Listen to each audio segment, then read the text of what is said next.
امام زین العابدین رضی اللہ تعالیٰ عنہ نا، آپ وضو فرما رہے تھے تو آپ کی لونڈی غلامہ آپ کو وضو کروا رہی تھی، تو وہ لونڈی کے ہاتھ سے لوٹا گرا امام زین العابدین کے ہاتھ پر.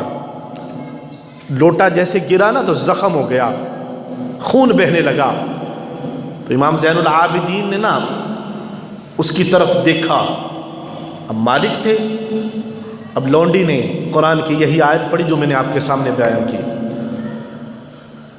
لونڈی نے قرآن کی آیت پڑھی وَالْكَاظِمِينَ الْغَيْظَ وَالْعَافِينَ عَنِ النَّاسِ.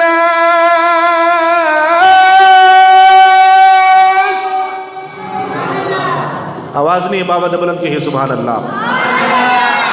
ایک دفعہ پھر کہہ دیجئے سبحان اللہ. امام زین العابدین کی بارگاہ میں اس لونڈی نے قرآن کی آیت پڑھی وَالْكَاظِمِينَ الْغَيْظَ، اور غصہ پینے والے. امام زین العابدین نے مسکرا کر فرمایا میں نے غصے کو پی لیا.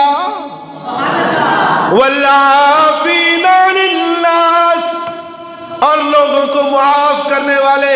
آپ نے فرمایا میں نے تجھے معاف کیا. وَاللَّهُ يُحِبُّ الْمُحْسِنِينَ.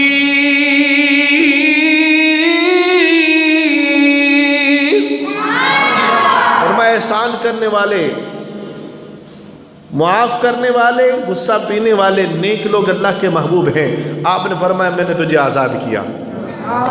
غصہ پینے والے فرمایا میں نے غصے کو پی لیا. کہا معاف کرنے والے میں نے تجھے معاف کیا. فرمایا نیک لوگ اللہ کے محبوب، کہا میں نے تجھے آزاد کیا. تو اللہ کے پیارے تو ایسے ہوا کرتے تھے کہ غصے کو پی بھی لیا، اس کو معاف بھی کر دیا، پھر اس کو آزاد بھی کر دیا. لیکن آج ہم کیا کرتے، غلطی ہو جائے اس کو کہتے تھی تنخواہ بھی تھے کٹو، بال بچے پاؤں تو بیچارے تو بھوکے مر جائے. تنخواہ کٹو لیے تھے، انہوں پتہ لگے نقصان کیتا ہے. میرا کہ امام نبی صلی اللہ علیہ وسلم کی بارگاہ میں ایک شخص آیا، عرض کرتا ہے یا رسول اللہ مدینے کے تاجدارہ کا یہ ارشاد فرمائیے اب ہم اپنے غلام کو دن میں کتنی دفعہ معاف کریں. میرے آقا نے فرمایا 70 دفعہ معاف کریں. عربی لغت میں 70 زیادتی کے لیے استعمال کیا جاتا ہے. فرمایا ہے دن میں کئی بار معاف کرو. 70 باری کوئی ساڑھا نوکر ہوئے ملازم ہوئے 70 باری غلطی کرتا ہے اور 1 باری کرتا ہے بیچارہ، تو اس نے پھڑ کے کو چھڑنے ہیں، چھوڑتے ہی نہیں ہیں، معاف ہی نہیں کرتے ہیں. تو معاف کرنے کا جذبہ پیدا کرو.